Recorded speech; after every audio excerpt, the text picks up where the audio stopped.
I think we're good. We're good. We are good to go. Welcome back to the Title Screen podcast. It is so good. I feel so healthy. I feel so ready to go. What about you, Ben? I'm glad you do. I feel like I'm dying inside. You feel like you're dying inside, but why, Ben? So many games in so little time.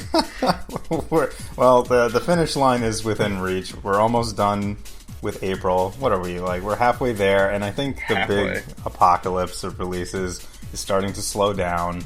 You're right. It's time to catch up, right? It's time probably to prior to E3, we'll get some catch-up time, and then post E3, it'll be hype for whatever just came out, and then it'll coast until August. So yeah, we've got about a solid 6 weeks of free play. Yeah, I think there's nothing else that's coming out in April, to my knowledge. Although at the tail end of April, this is big news. This is breaking news. We're gonna get a demo for Prey for consoles on April 28th. Wait, I thought the release was like right around the corner from that. It is. Why would they put the demo's like what, a week before? It is. It's a week before. I don't know why. Maybe they just want to show off the fact that it's working on CryEngine. It's not a modified version of the last engine they had for Dishonored 2, which had a few problems when it first released in the first 4 weeks or so. So I think they're just trying to inspire confidence. Like, look, guys, we're letting you try this out. Maybe there will be like a patch down the line, but they're so confident in the product that they're letting us try it out a full week before. A whopping week before. Oh, that didn't sound that impressive after I said that. Like, a full week, oh my god. Like, Jesus. Actually, that's like a ton of time for, especially a demo. People are going to be done with that in like probably half the time that the demo is allotted for. I don't know. First hour of the game is what I'm told, and it's. Oh, okay, yeah. So people will be talking about it all day the next day, and then done until the game comes out. It's kind of an archaic thing getting even a demo nowadays for a big giant release like that. So it's kind of special. But it's great. Like, this actually, just thinking about this the other day, a little moment of nostalgia, but I never had Nintendo Power. I never had Electronics Gaming Monthly. I had Official PlayStation Magazine that came with the demo disc every month. And, dude, yes, demos. I miss demos. I remember demos. You get them every now and then. You can go on, like, PSN or whatever, Xbox Arcade, and, like, you'll come across a game or two that has a demo, but nothing like... It doesn't have the magic that, like, a random disc that kind of just falls into your lap. Like, if I could just burn a disc and send it your way that was just like a sample of these different games, like essentially a video game mixtape, I think that, I don't know, you might get a kick out of, trying out all those games. In fact, that's actually not really a bad idea. It's impossible, but... Not many people do that, but just talking about those old demos that I think you got in your magazines, I remember one of the most popular demos back in the day was the one for Metal Gear Solid 2. That was a big thing. It came with Zone of the Enders, right? Maybe? Yep, that is Zone correct. Of the Enders, yeah. Yeah. That's what I was going to say. Is that was a really special release. Which seems... like, I don't know, that was cool. I actually wanted Zone of the Enders just so I could play the demo. Everyone did, yeah. Of course, but I never, I ended up not getting a PS2 until closer to the time that Metal Gear Solid 2 came out, so it kind of worked itself out. That demo was hilarious, though, because you played as Solid Snake, you were in the tanker, and then it turned out you didn't play as Solid Snake at all, so it was a huge bait and switch. It was kind of brilliant marketing on his part doing that. And I think this opens up the great debate as to which Metal Gear Solid is the best, and are you an odds or are you an evens guy, or, whatever. I am absolutely an odds guy. Same here. I loved 3. I think 3, if you say odds, you're probably thinking about 3. I mean, I love 5. And the original's good too. I mean, I kind of like I like all of them except for number 4, which I thought was ghastly. Like the story was so overblown. It was just huffing farts the whole time. It asked me to feel some kind of pity for Vamp in that game. I was supposed to shed tears for this man who's writhing around dying at the end. This monstrous motherfucker with like a penis sheath knife who had killed countless people. I'm not gonna feel bad for that guy. Fuck it. And in the end, it was just nanomachines, son. Doesn't matter. Vamp sucks. All of it. Always. It's just nanomachines. It's just nanomachines. It doesn't matter. If I die and, I reach the end of my life and I pass away and I find out that it was all just nanomachines, I'm gonna be so flippin' pissed. Because then nothing but nanomachines. You know that the nanomachines were the bad ones. Your GMO didn't fucking cover those nanomachines. Well, inevitably I'll die if Fox die. I thought you were going to say thirst for a second. Thirst? Inevitably I will die of thirst. Inevitably. It's been planned out. Metal Gear. I'm in the desert right now, actually, waiting for it to happen. In the Metal Gear desert. We'll talk about Metal Gear, I think, a little later in the show. Sure. We'll save it for a hot topic this week. That's juicy. Yeah, I'm into that. Oh, it's so juicy. I can't wait. So juicy. So there have been a lot of, it seems almost nonstop up until, like you said, this point where we're at now, where games have just been coming out constantly. I think all it took was one stinker, and maybe I shouldn't name any names. No. You know what we're talking about, everybody. Persona 5 fucking sucks. Worst game of all time. Terrible game. It's actually kind of funny. There's one in the AAA category and one in the indie category. Both have kind of like closed off where we're at now for a little while. I completely forgot about Mass Effect. Yeah, that's right. I was like, what is he talking about? And then I realized, smoke and mirrors, man, smoke and mirrors. Mm-hmm. So I've been playing one that came out at the end of February, called Hollow Knight. It came out in February? I thought it was March. Very end of February. Yep. Oh, it was, okay. I think it came out the day before or the day after River City Ransom Underground. Which is why it kind of got overshadowed for a little bit, because I figured River City Ransom, and then what was the other one? Night in the Woods came out shortly after that. Tail end of February, right? Yeah. So yeah, it was like all just floating in the same place. As one narrative, one beat 'em up. That was plenty for me. But yeah, Hollow Knight. It's a Metroidvania, published and developed by Team Cherry. I honestly had not heard anything about this until literally the day before. I was on Twitter and I spotted a note about it, like, hey, make sure to check this game out. And I was like, oh, well, it's on my radar now. And it just took me 2-3 weeks to get around to it. But I, until very, very recently, haven't been too familiar with Metroidvania games in general. I was a little young for Castlevania. Was a little too scary for me when I was a kid. And then well, what about the Game Boy Advance games? Because those were the most prolific, all the Castlevania games. I was just sort of like very in the zone on whatever crappy games I was playing. Like, I think, let's see, Game Boy Advance. I played like the retro Mario games, the ones from NES and Super Nintendo. What else came? There were so many good games. I was always a Pokemon guy. If I had a handheld, it was usually Pokemon that I was playing. So your experience with Metroidvania shit is pretty limited then. Pretty limited, yeah. And like even Metroid was like too complicated for me as a kid to We've all figure out. Been there, yeah. Yeah, and I think probably a lot of people I know would say the same thing, but they just toughed it out. And that's how I feel about Mega Man. Like that was just a franchise that I sucked at. I could never even beat one boss. And then as soon as I was able to beat any of them, it just amped up my... It was empowering, right? When you figure out how to actually beat one of them. Yeah, and that was probably why Mega Man 2 is my favorite, because I think I beat Bubble Man first. all this aside, I guess if I was gonna say any game is close to Metroidvania, it would probably be the Mega Man series, but it's not because it's not one connected world. But yeah, very recently started checking these types of games out, and what was the other one? Axiom Verge. I played a little bit of.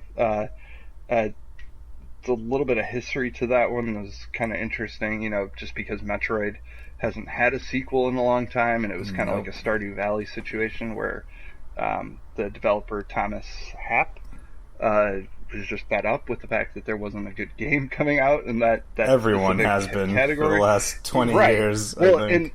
And how much worse is it that you get a Kickstarter campaign like Bloodstained, and it just like never comes out? Is it coming out still? It's still coming out, I have right? no idea. I think we talked about this a few podcasts ago. I don't know. If I make any assumption, it's bad. I don't remember. We did it. Yeah, we probably blurbed it. But yeah, so I'm very new to this whole world, and really, I realized that I probably played a number of Metroidvanias, but I never played one like this, and it is freaking big.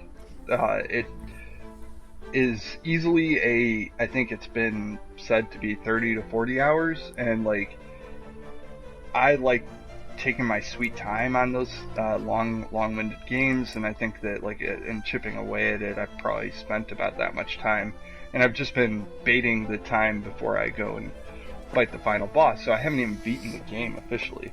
But I'm one of those 100%ers. Like, this game is so good that I have. You need to do everything. I have to do everything. Now I know absolutely nothing about this game. I don't know anything about like the character. What's like your power set like? What kind of things are you able to actually do? It's pretty classic warrior setup.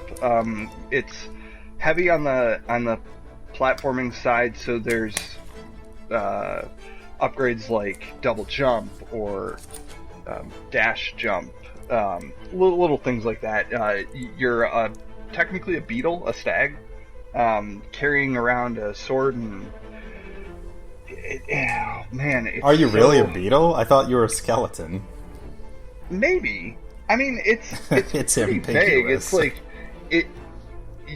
game drops you right in this world that is desolate and gray, and yeah, it feels very colorless and like kind of creepy and gross.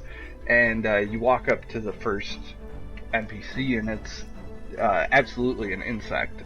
If I'm not mistaken, it's a beetle. But all the characters in the game are insects of some kind or another, and there's even a spider's den, beehive, all sorts of cool stuff.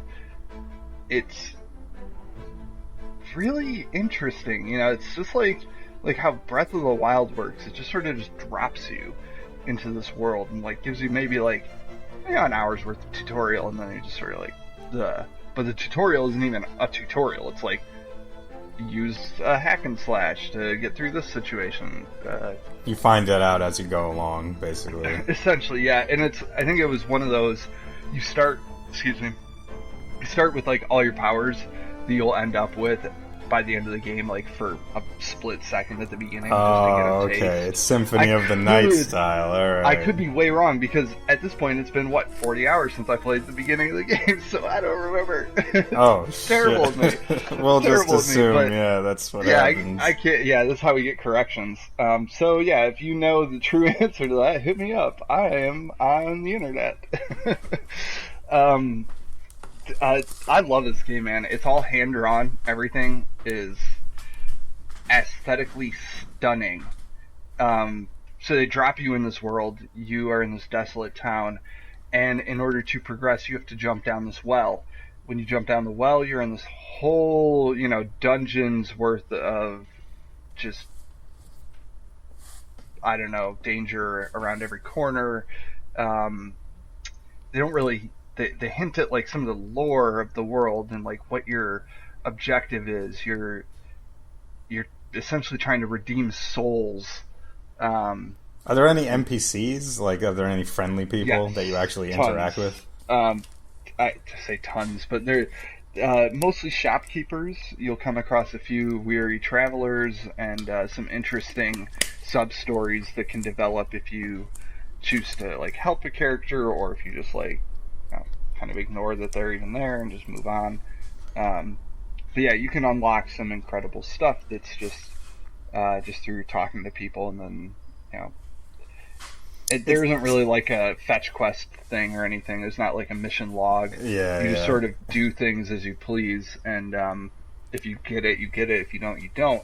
In fact, most of the thing I find quite strange that I haven't experienced in another game is like you can fight all these bosses and have 0 upgrades before you realize, like, oh, I could have just gone down this hallway and found this upgrade. Like, I'm sure most people probably stumbled across all the things that kind of helped them out along the way much faster than I did, because I was like hesitant to progress the story when I wanted to figure out if I've managed to get all the collectibles in an area, and then wound up in a boss layer. It's just deep, and it fits because you're underground and you're burrowing through these like various cities, and so you just keep going downward, basically, is the theme here. To get further, you're consistently traversing downward into this cavernous maw of an area. Yeah. Yes, you have a fast travel system. Thank God. It's it's cool, but it's actually it's not just like fast travel, like you just open your menu and then you're just click a button, you're somewhere else. You have to work to get to the fast travel. It's a bus station, essentially. Why not? You have to get to the other, travel to another bus station. It only cuts down your time like marginally at best. And there are some missions that they want you to get from A to B without getting hit, and like if you get hit, you lose this item that you were carrying or something. It's some wild stuff that's usually reserved for like achievements and shit, right? Yeah, and maybe that was some of it was just me chasing the 100%. But yeah, I just found that this game had a lot more to offer than I was expecting. I still think that as far as action games go, it's the best one I've played this year. It felt really good to hack and slash my way through enemies. Bosses were freaking infuriating. It was very Souls-like in that regard, which actually poses the next bit of information, is that when you die, you lose your money unless you get back to where you were, fight yourself again. You're essentially your soul. Then you beat your soul, you absorb it, and then you get all your money back. See, that's a new mechanic. Not only do you have to recover your money from where you last left off, but you have to essentially fight yourself to get it. Right. It's pretty simple, though. I mean, you're fighting like a kind of dumb AI. Like it will make attacks, but it won't assault you like a boss will. And I think part of the reason for that is that most of the time you die when you're fighting the boss, so the only way to get back is to jump into the boss layer, fight your soul before the boss arrives, and then fight the boss. See, this is kind of so interesting because it begs the question, okay, now you're fighting this dumb version of yourself for your money. That's... Right. Without your intrinsic intelligence, you're just fighting a hollow shell of yourself that only cares about avarice. This is deep shit here. It's true. When you die, all your soul cares about is money. This is actually a good idea. I kind of like that. That's pretty funny. You can't take it with you. Do you have any questions about the game? Yes. I mean, from what you've described so far, it seems like, okay, it's a more action-oriented kind of Metroidvania than what we've seen as of recently. My experience, I think, with this kind of genre is probably a little more extensive because I used to play all of these games for Game Boy Advance. I played all 3 of the basic ones on the Game Boy. Circle of the Moon, Harmony of Dissonance, and, oh god, what was the last one? I can't remember the last one, but there were 3 of them. And I also played one of the more recent examples of the genre's revitalization, Guacamelee. Have you heard of that? I've heard of it. I've never played it. That's very action-oriented. Because they're wrestlers, they're luchadors. Of course, you got to put it in somewhere. So you're doing a lot of fast combat, a lot of grappling, a lot of pile driving people into the ground, throwing chickens at people. That sounds pretty cool. I am curious. So how deep does the combat go in this game in regards to the skill set, the stuff you unlock, and the stuff that you start out with? Well, the system itself I wouldn't say is particularly complex, but it opens up to a lot of complex possibilities. Like, you can...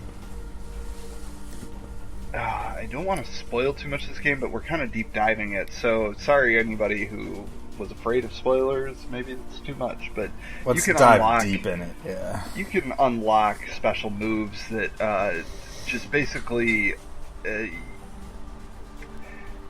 Let's go for it. Let's just go for it. Yeah. Good example is like Legend of Zelda. Traditionally, especially in the top-down games, like Link to the Past, if you got to the Master Sword and you were full health, you could throw beams, right? Or in the early part of the game, you earn the ability to spin attack. It's stuff like that.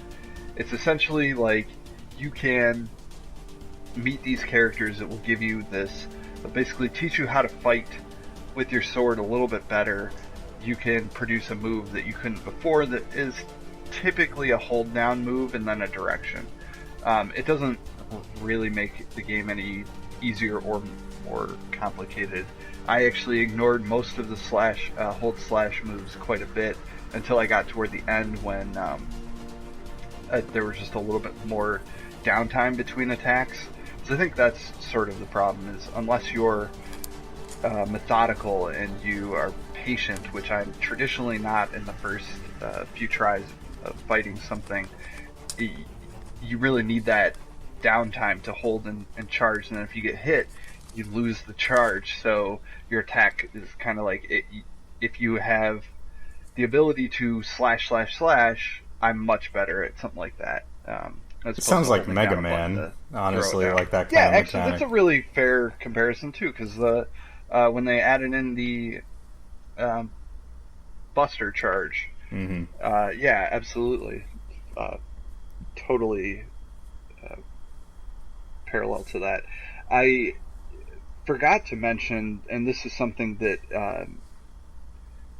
it kind of felt like materia in Final Fantasy VII, is that you have these different charms that you can attach to your character. You have so many notches that you can use, and each charm is, will take up 1 to 4 notches, and you can make any combination you want to, and some of them actually produce like special graphics or possibly a special like status buff if you combine them not necessarily a certain way, but just a certain combination will produce different results. So there's certain things like you can add a stink cloud that will give you protection, or when you're charging... Shoot, I'm so bad at talking about games, man. I forgot about one of the core elements of this game. Oh, wow, the core element. Healing yourself is like super integral to the game, and this comes into play with the charms, because some of those charms will attach to your ability to heal yourself as a sort of charge move. Every time you charge, like say this charm you have will blast a bunch of fungus spores and hurt any enemy in your vicinity. So there's all sorts of cool stuff to do with the charms. But yeah, the revitalizing your own health, and replenishing your own health rather, is integral to the game. It's how people beat the game without dying, is that every time you hit an enemy, you recharge this soul meter. That's a huge part of your HUD. It's actually almost too big to miss. And when it's reached a certain point, you can use that soul to either replenish your health or do a special move. And the special moves are really just almost like an aura blast. You could shoot a beam at something, or you can launch one upward or use it to blow up. Oh yeah, it's like almost like a down thrust ground pound. So you have a downward stab in the game. Yeah, Thank I can't God. believe I totally forgot about that. That's soul the most important thing.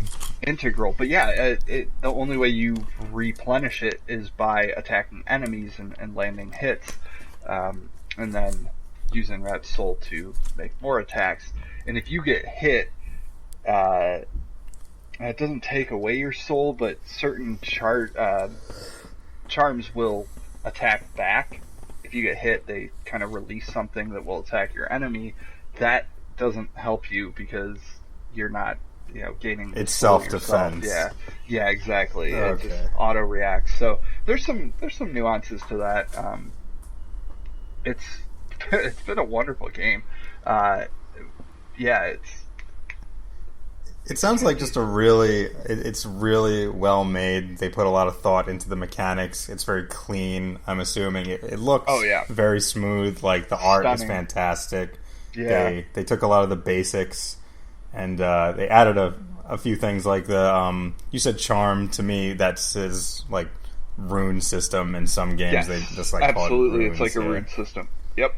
Yeah. You latch it onto you and you pretty much just get a little special thing, health, attack, whatever it was.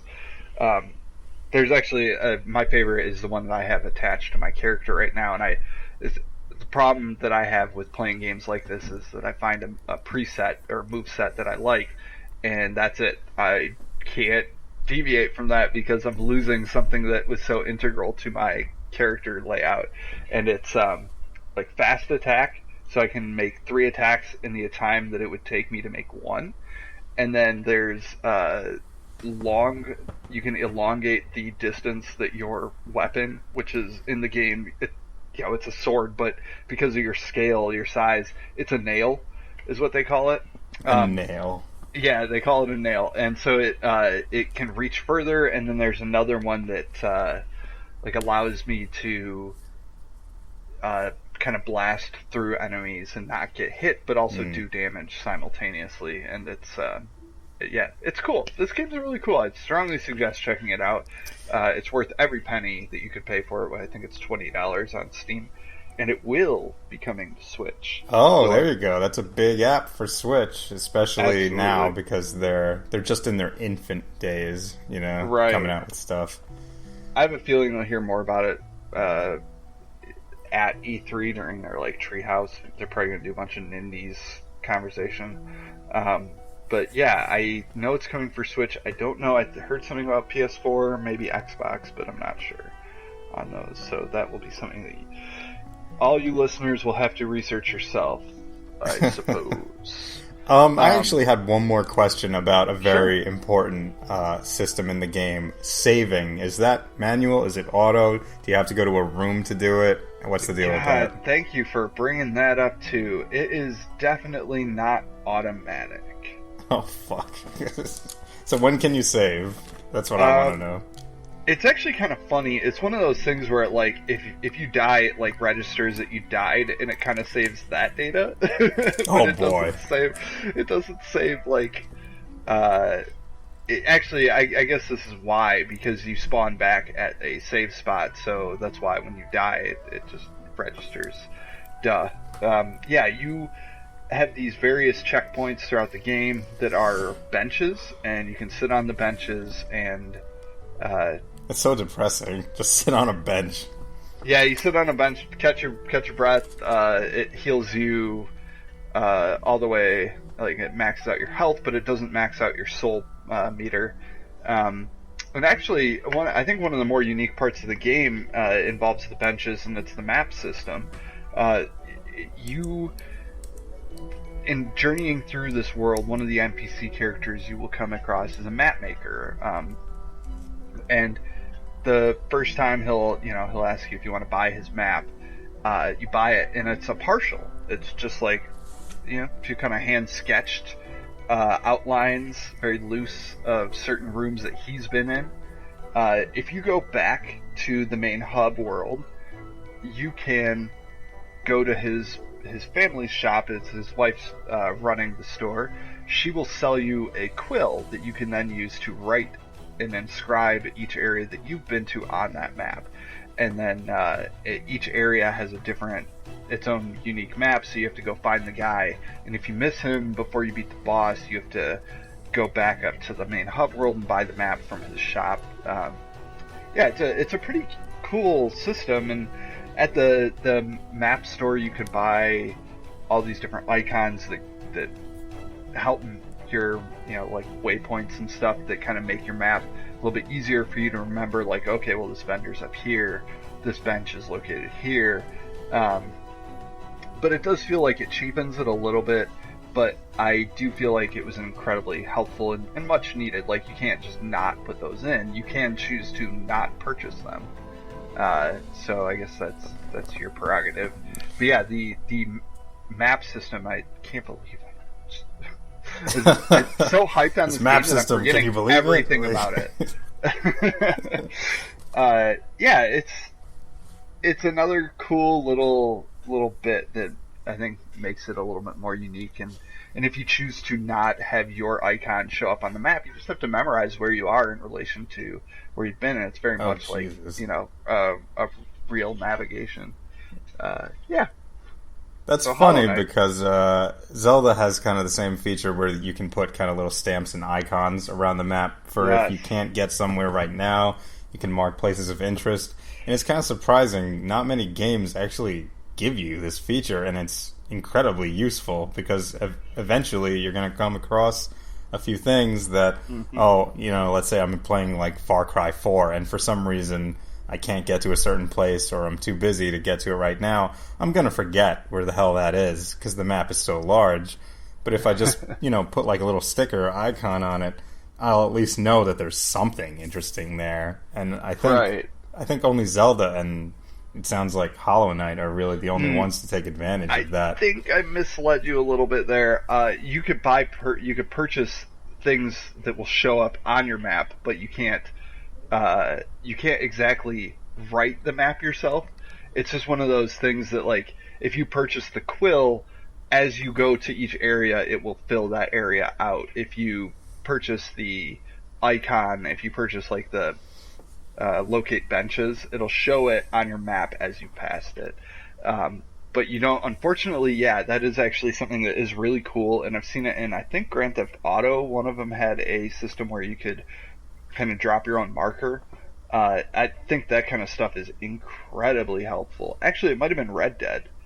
I don't know if it was GTA.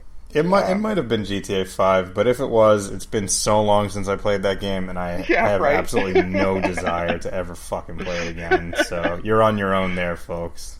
Yeah, I'm with you. Places of interest in a GTA game? Don't fucking make me laugh, alright? I do apologize, but if you're ever interested in hearing about Grand Theft Auto, don't listen to our podcast. Yeah, we obviously, between the two of us, we have no real cadence for it. We have no patience for it. It's just, I don't know. It's just very boring to me. Like, I've played through most of them, and it's just all the same to me, honestly. And the characters don't get any better. After San Andreas, I got to this point where I didn't want to play another Grand Theft Auto for a long, long time. And GTA 3 was near and dear to my heart. Like, that game changed so much of gaming. Oh, yeah. And what we now know. And yet it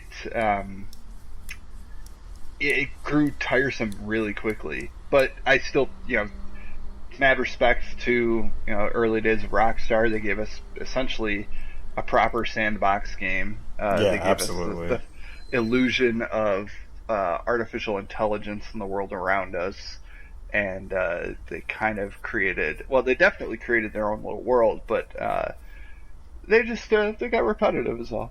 And when it comes to world building, they definitely have it in spades. Like, they got to be commended for building this humongous city, especially in the fifth one.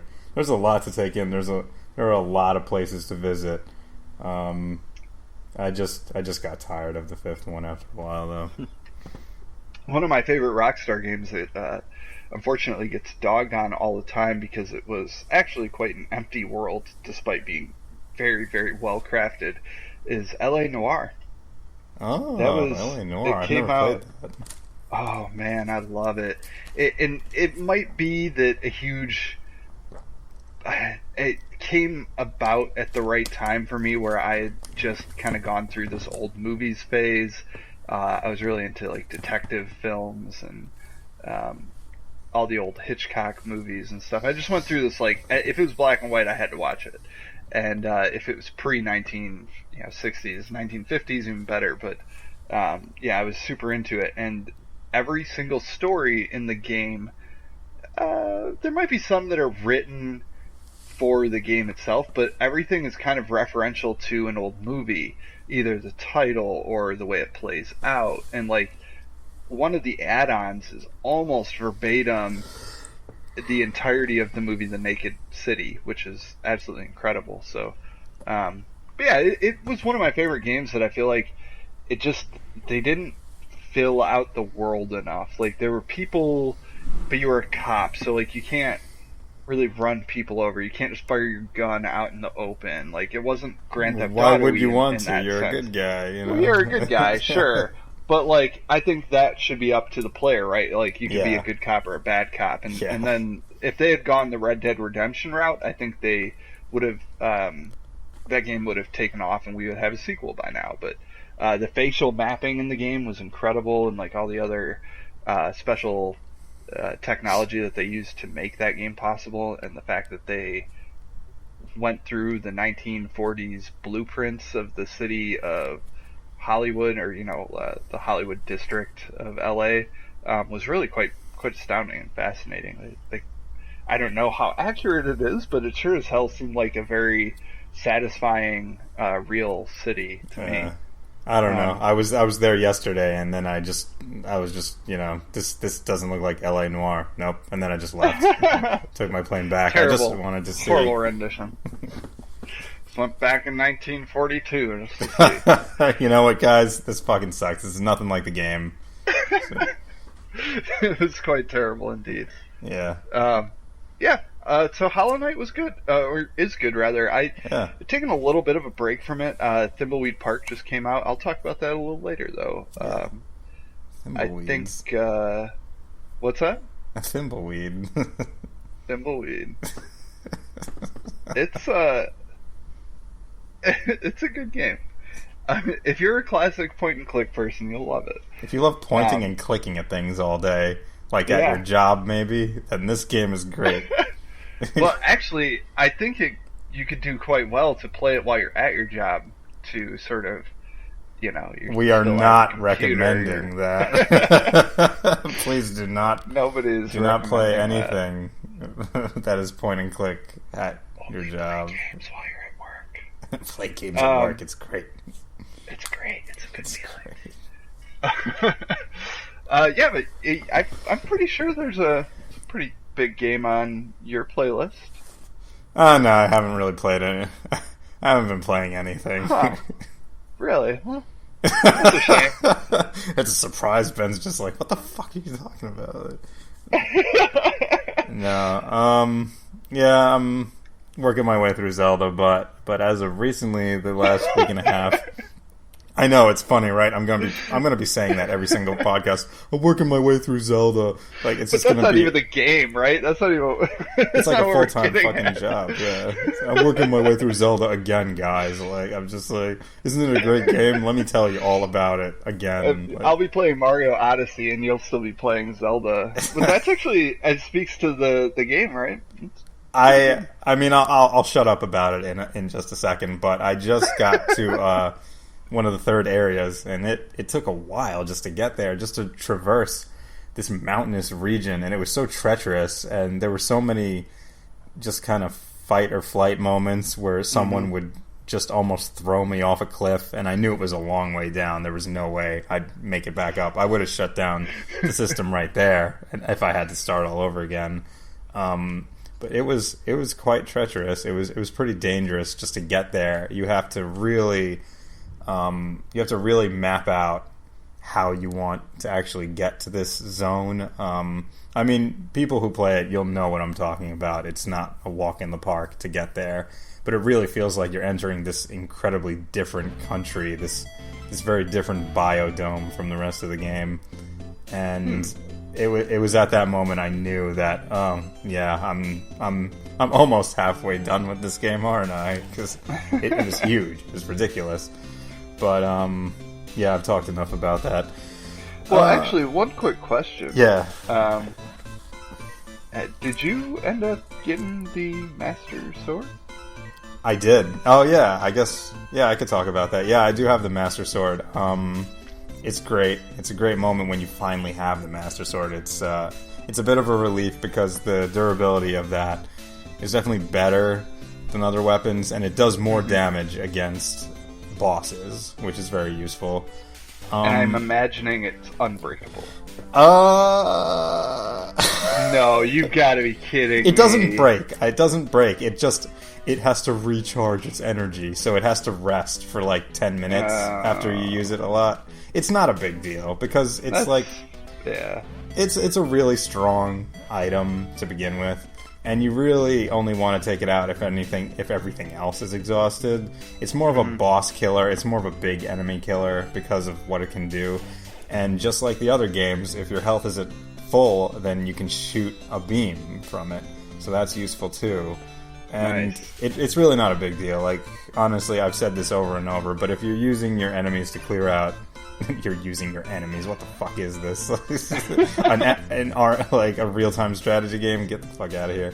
If you're using your weapons to take out enemies and trash mobs constantly instead of using the environment around you and your unlimited bombs and like your ice blocks, then you're doing it wrong. Like, you gotta use your expendable tools that can be used over and over and over, and not this flame sword that you have one of. Like, eventually you're going to want to use it against the big boys.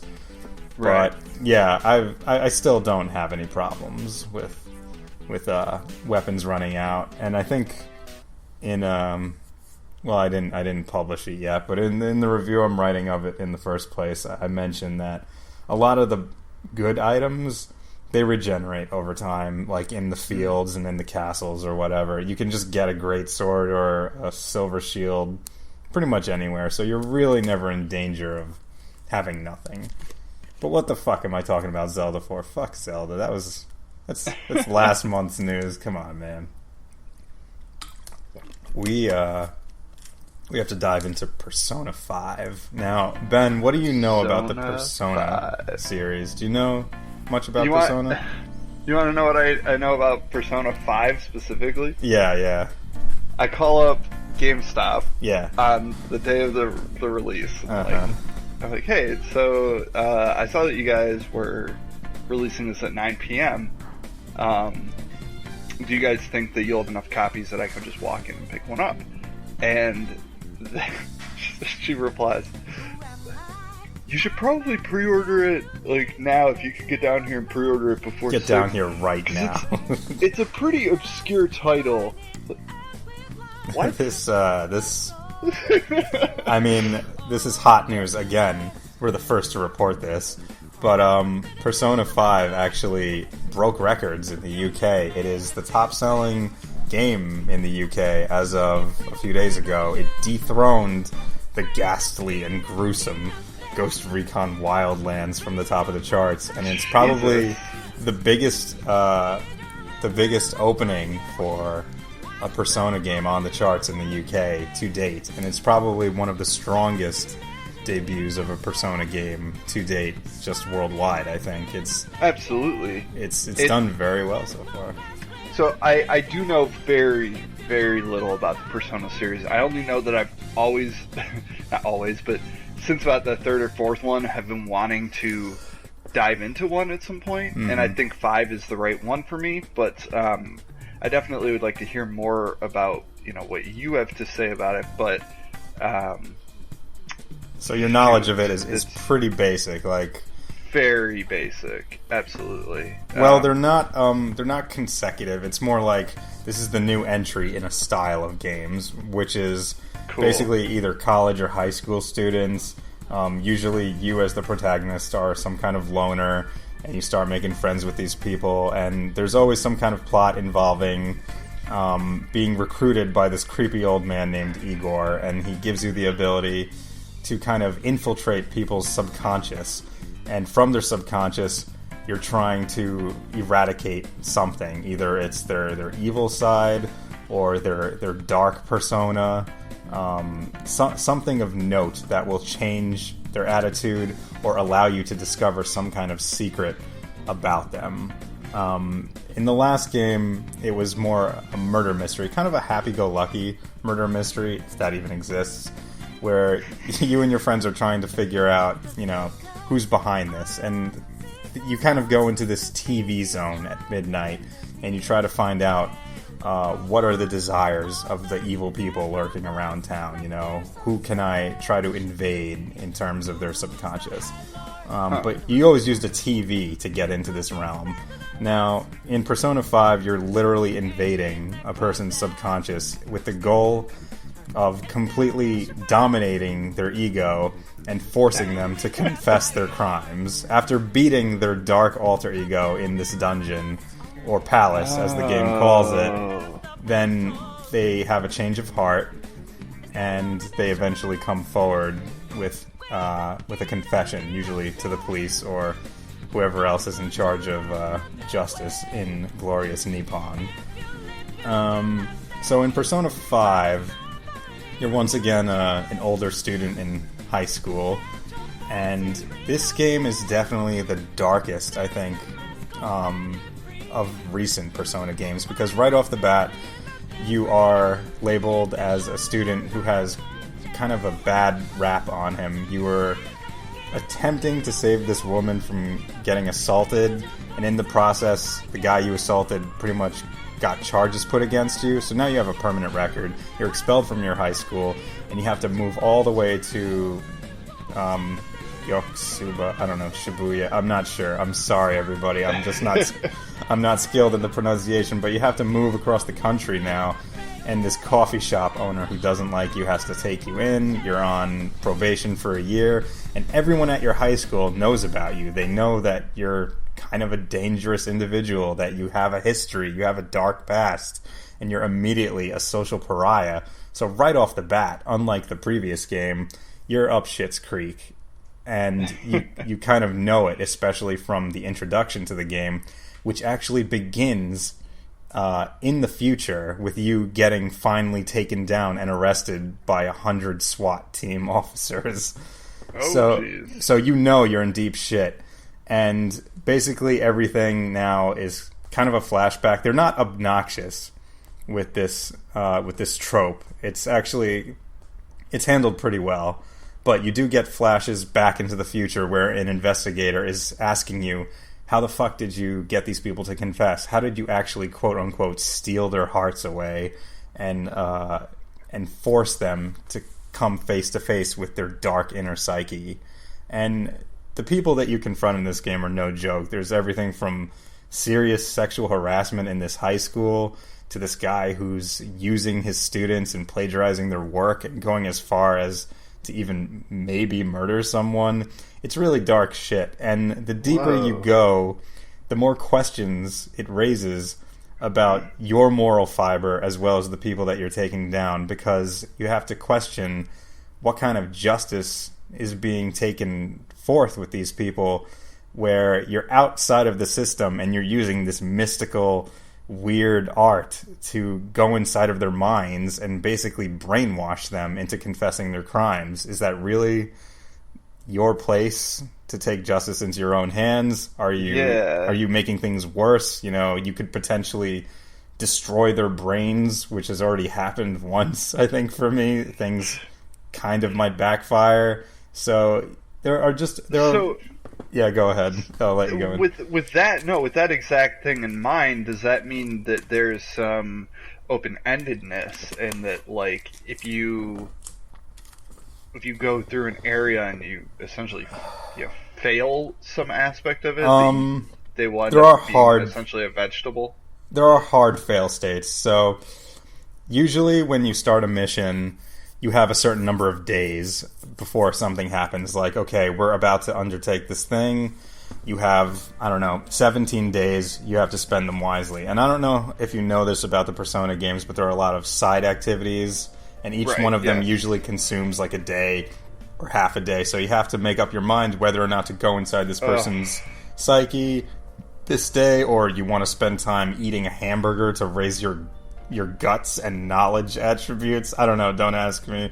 Or if you want to spend time with your friends that day and raise their affinity so they can help you in combat, yada yada. There's a lot of stuff to take into consideration. It's just like real life, you know? Am I going to waste my time with this or this? So, and Night in the Woods was hard enough for me to decide. Yeah, exactly. This is some micromanaging shit, son. You're going to have to really be very careful. Trouble. Because you can only maximize your affinity with so many people. I mean, if you want to do like a New Game Plus, it's possible to max out everyone, but you'd have to be fucking crazy to play this game again at 100+ hours. So I must be liked by everyone. Yeah, I know, right? I'm perfectly fine with not being liked by everyone in this game, and there obviously are some affinities that will suit your playstyle a little better than others. But to go back to the original question real quick, there is a hard fail state, so you can't quote-unquote fuck up someone's psyche or do something you weren't meant to do. In that case, it's completely reliable on the narrative. So if something was meant to be, it's going to happen, regardless of how you accomplished it, really. The open-endedness comes from, again, how you spend each and every day and how you acquire those affinities, what your stats are, and what you're able to do with those stats that you have. So it sounds like the free time is mostly something that can help your various stats in the game. That's correct, yeah. So it's very typical, Persona structure in terms of the missions and the kind of the narrative and the play style, the gameplay, etc. The social aspect of the game seems to me like the biggest draw for me. Though, I mean, the art is just the style is amazing. Good. This is it's so good. This is so stylish, like aesthetically, like orally. The music, the art style that they use, the full voiceovers, fantastic. The translation is good. I don't care what anyone says. It's very funny, and at times pretty introspective. Things get very serious, but they can also get very lighthearted. The writing is great. The story is great. I love the characters. I didn't think I would love the characters more than the ones from Persona 4, but so far I really like the efforts they took to really flesh out characters a lot more in this game. It almost makes the characters from Persona 4 seem very flat and one-dimensional because they couldn't stop talking about fucking steak and how bad their cooking was. I heard about this recently. Actually, it's something to be said that, like, if you can dive into Persona 5 and, have zero basis in the entire rest of the saga and still be okay, that speaks to the character of the game, but the fact that you can still go back and play 4 and probably still have an equally, not necessarily an equally good time, but, still have a great time playing it, regardless of, it being now versus when the game first came out, because of that style. Yeah. That style is a huge part of what, I love it. And 4 was a huge thing. Like, huge thing, yeah. Especially the re-release on PS Vita. That, I think, really pushed it over the edge. And that actually, I might end up getting, because it's Persona 4 Golden, correct? Yeah, that's right. And then I did download the fighting game. Fighting game is great, actually. It's so cool. It's very cool. But I have zero basis in the characters, so I'm just like, I don't know why. You don't need to know anything about those characters. Unfortunately, it's on my PS3. And, I wish they would re-release it somewhere, but to be dusted off.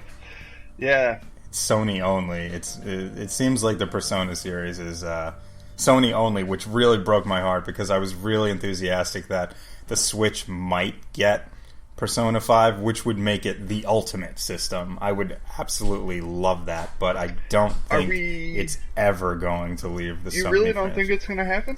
It hasn't happened yet, so I have to assume, like, Shin Megami Tensei is on Nintendo systems, but Persona, which is definitely the superior version of that series, is pretty much here to stay on Sony systems. With the exception of, what was the one for 3DS? That was Shin Megami Tensei. I mean, there was a Persona game, I think. It was a very mild spin-off, honestly, on the 3DS. Okay. It wasn't a real Persona game. It wasn't authentic. Yeah. Well, yeah, because it's anime, and let's face it, Sony has anime in the bag. Oh, yeah, they got that shit on lock. It's a video game, it's not anime. All video games are anime. Just FYI. Uncharted, anime, just with better graphics. Deal with it. When you're otaku like us, all video games are anime. You mentioned you wanted to get Persona 4 Golden because you wanted to experience that. Yeah, absolutely. Now, should I? Well, what I'm about to say might shake up a lot of people, but I would not be able to go back to Persona 4 after Persona 5 just because the quality of life improvements in this game are absolutely amazing. Oh, I always forget about that. That is a huge factor. They improved so much sequel-based games, but it's really. I mean, it's been like 10 years, so they had a lot of time to think about what didn't work. True. But I think what you said before, the social aspects of these games and the writing always has come first because the gameplay up until now has been, for better or worse, a very standard kind of dungeon crawler stuff where you're just traversing these kind of very bland, very boring rectangular dungeons where you're just approaching these black blobs and just pressing attack to go behind them and then just going through these menus. And it's very standard kind of turn-based affair, but of course it has the whole summoning aspect, the whole collecting Pokemon demon kind of thing and using weaknesses and affinities. Yeah, exactly. But in this one, for the first time, I feel like the combat is really, truly easier and actually fun. For one thing, there's no menu. Every button just corresponds to attack, persona, item. Awesome. It's great. Yes. It's so much easier. There's no long summoning animation for putting up a persona. That was a major gripe for me in the previous game. Because then you had to kind of sit through, here comes the persona, here it is, like, And I'm sure you could skip some of it. But how much do you want to skip before you're just, like, doing things on automatic? It sucks. Mm-hmm. So now you just press the button, and they just show up. They're right there. They crop up like the shadow personality that they're supposed to be. And nice. Combat is now a lot faster. And it got a lot more stylish with things like a baton pass. You have guns now, which are ridiculous. You could just have like Makarovs and rifles, which also serve as another affinity weakness, which is another thing. Affinities were very important in the other games because it made combat a lot more manageable if you knew an enemy's weakness. And oftentimes I'd forget, what the fuck is this guy weak to? And then it would just lead to wasted SP points and wasted magic. Well, finally, now, once you discover the weakness of a monster, all you got to do is press R1, and the game reminds you, hey, this is what they're weak to, and I'm going to point you right at the ability that takes them down, which is fantastic. So they went the Pokemon route. Sun and Moon added that as a thing. Oh, interesting. I didn't know. Yeah, it was actually a game changer, especially for oncomers to the saga, because let's face it, man, there's 800 and something Pokemon now. Yeah, exactly. Like, that's an outrageous amount, and to memorize all the types when you've got like multiple types going on at the same time. Yeah, so they created a system where if you battle that Pokemon and you happen to face them again later, it'll show you next to your move if it's like super effective or not very effective, and if it's just standard, it'll just be blank or whatever. But yeah, So it's a smart mechanic to add into, especially a big RPG. You're expecting your players to play for 100 hours because we got jobs. We don't got time for this. What am I going to do? Look up a strategy guide? Fuck that. It's 2017. No one's writing strategy guides anymore. Forget it. No one. Yeah. Go on GameFAQs. Have you been on GameFAQs in a while? There's nothing on there. I don't even want to bother. But yeah. There is one more thing in gameplay that they brought back that was actually missing from Persona 4, and that's the negotiation mechanic with the demons that you've weakened. You can now talk to them again and engage in conversation. Nice. This is how you actually acquire them again in this game. Nice. You can get money from them, you can get items, and some of the conversations are actually pretty entertaining. They'll talk to you like maybe like some kind of old soul or some fatherly advice. Some of them are bratty. Others talk like, oh, me not mean to do this. Oh, me will serve you. Me so dumb for going against you. Just like some Cookie Monster shit. Like, it's really great. I really like that they added that back into the series. So now this is definitely the most well-rounded of the series because it comes full circle into a mechanic that was very, very important to even the early Shin Megami Tensei series. And I don't know why it wasn't in Persona 4, but it's back now. So now you have more options than ever, and it's easier and more fun than ever to actually get into combat. But what's probably even better than that is they've revamped the entire dungeon schema. So now, instead of these boring, just endless corridors of bullshit, every single big mission is tailor-made. It's completely customized. All these palaces are completely different. There are different vertical layers to it. You can climb around, find all these like hidden passages. They've got all sorts of architecture, just giant gallant staircases, all these art galleries. I once found myself into this MC Escher kind of nightmare with all these weird warp things and all these staircases. So if you're in a museum, you're going to see stuff like that. Or if you're in some giant kingdom, you'll work your way up from a dungeon with all these bridges and puzzles. And then you kind of got to go up towards these rafters and shut down maybe a security system. There are all sorts of little bonus puzzle rooms and little... what's the word? Little, I guess puzzle. I'll just keep using the word puzzle. Yeah, there's all these little puzzle things that happen. But they're all so very unique, and sometimes there's going to be a small gimmick about it. Like maybe one of your party members has to stay behind and activate this laser grid while the other three of you have to fight it out. Maybe one of you has to kind of go stealthy, which is another great mechanic in this game too. Now there's a stealth mechanic you can use to ambush enemies a little more easier, but you have to be near an object like a chair or a table, and sometimes being out in the open isn't the best, even if it's the fastest way to get through a stage. So really, they've revamped everything about the combat, from the areas that you're going to be infiltrating to the actual combat itself, and this was definitely the weakest part of the series, the actual, fucking gameplay, which you'd think they'd want to improve. But now, for the first time, it's actually truly, honestly, pretty fun. Because even in Persona 4, even when I was enjoying most of the game, I really was on autopilot with some of the dungeons, and I just wanted to get it over with. And I was completely out of steam by the end of the game. I just really was disliking the very generic places I was discovering and exploring over and over again. And to be fair, those places still exist. They're called mementos in this game. It's kind of a random dungeon crawl thing that you can do as a side quest, but it doesn't bother me because it's not narrative driven and it's completely optional.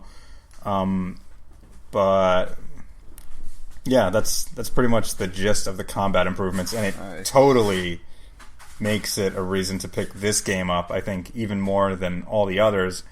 But besides that, I think even the characters are a lot better, because in the old game, the only person I really remember from the old game, I mean, I don't know if you know any of the characters. I'm sure people who played it remember most of the characters. No. Yeah, like there was this one, the gym rat girl called Chie, who a lot of people like, was my favorite character. Actually, it's kind of funny. You know who Chie is. It's like the only name I've heard.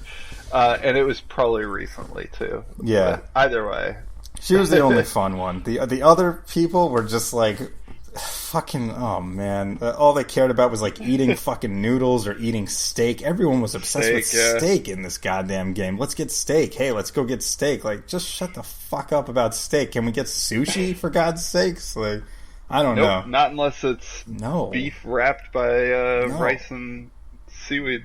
Oh man, and it's just one of the characters was really embarrassing. It was Rise. She was like some pop star idol, and it was really uncomfortable. This girl immediately wants to fuck you, and it's really weird. It's really strange. But the characters in this one, the first one that you meet, who's your bro at first, Ryuji, is kind of a composite of two characters from Persona 4 almost, but he's a lot better because he gets pissed so easy, and he's so fucking likable and so I don't want to say rage-worthy. What the fuck?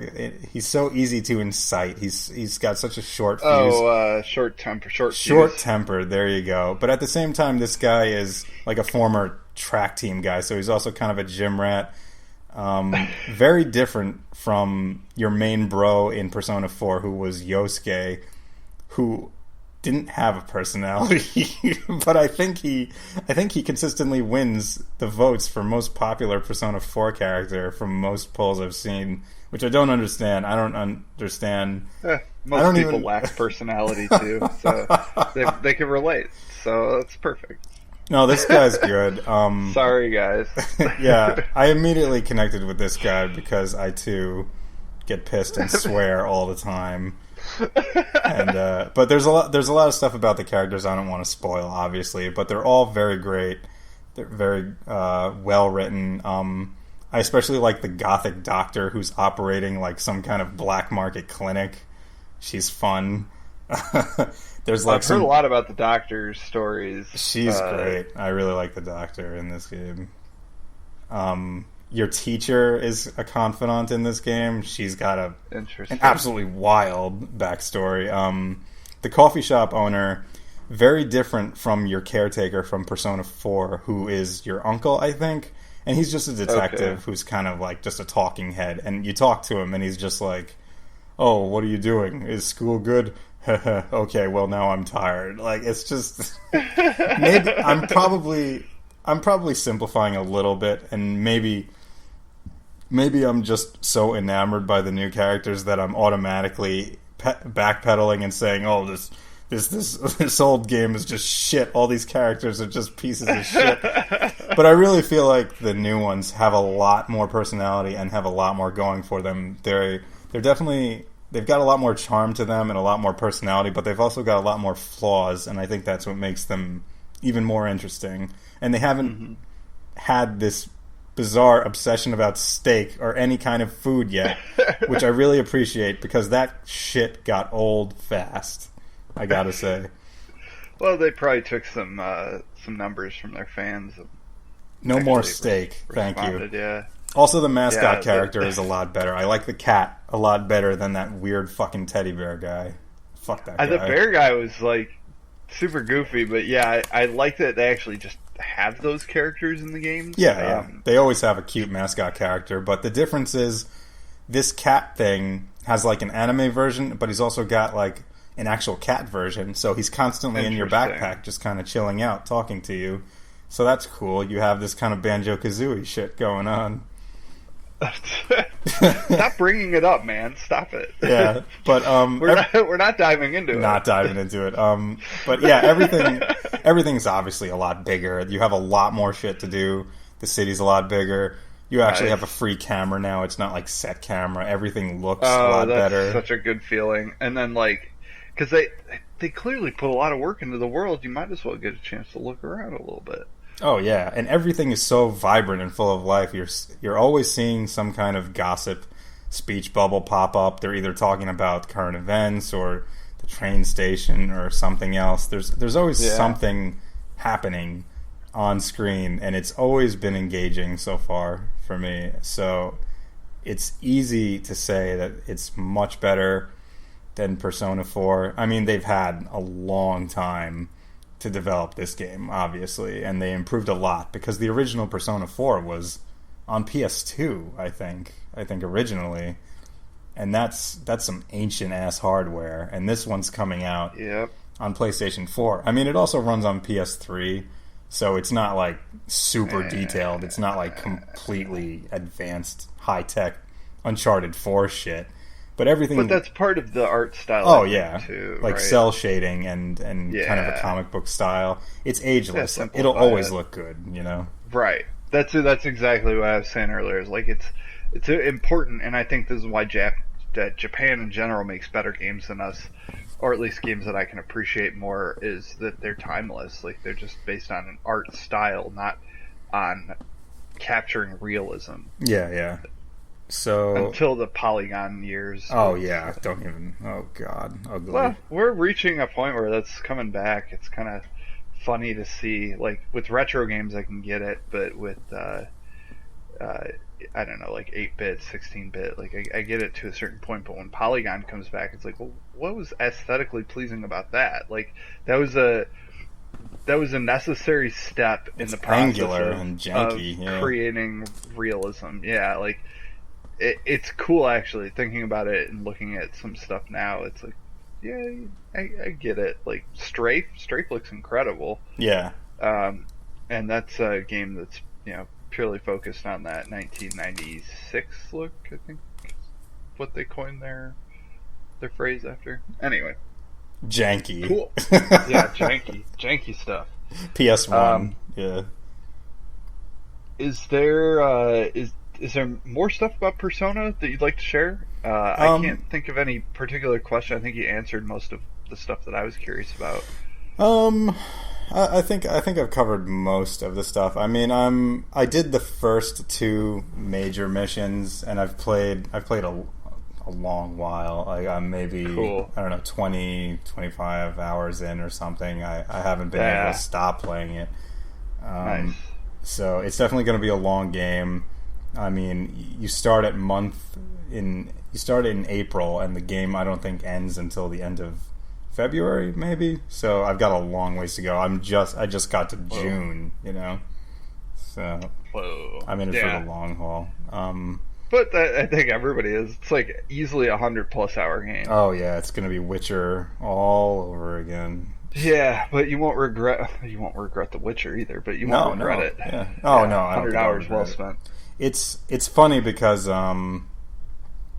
just playing this game and also playing Zelda and also thinking about Yakuza, it's going to be very difficult, I think, for publications and Nier to pick out a singular game and say this was definitively the best game of the year. It's going to be a real struggle, I think. Even now, just those 3 or 4 games, it's crazy. Without having a conversation like this, it's going to end in tears. I'm quick to think that Nier is going to creep up the ladder by the end of the year, because the way that I've been hearing things, the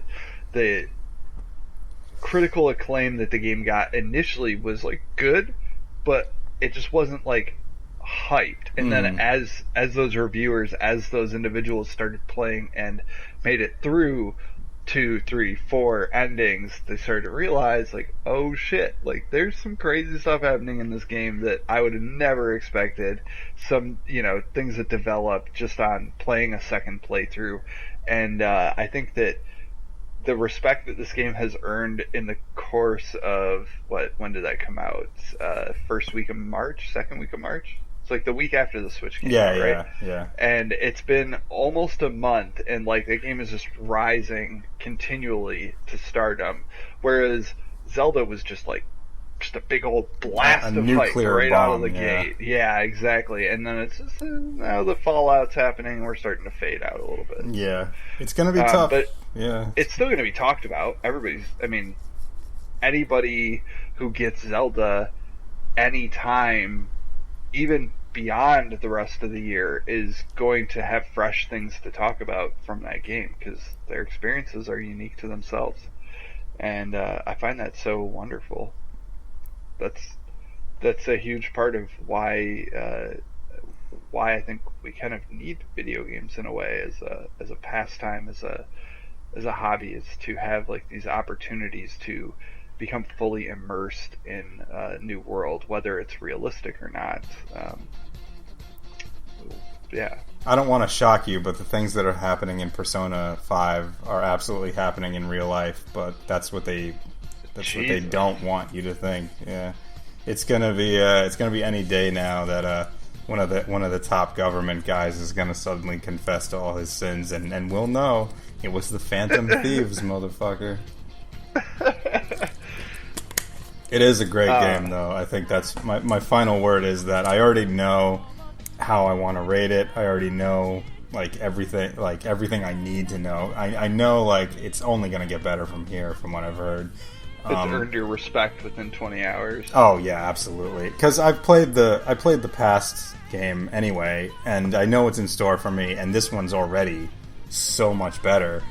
It's kind of like Zelda in that respect, where I was halfway done and I already knew this is fantastic. If I had to end it here, and if I needed to write something, which I did start anyway, but I already knew how I was going to approach it, from a critical standpoint anyway. The only thing that's really a problem is I just keep going back to Yakuza 0, man. That's still the top. That's still in the top spot for me. And then Zelda and Persona 5 are the close second, I think. Yeah.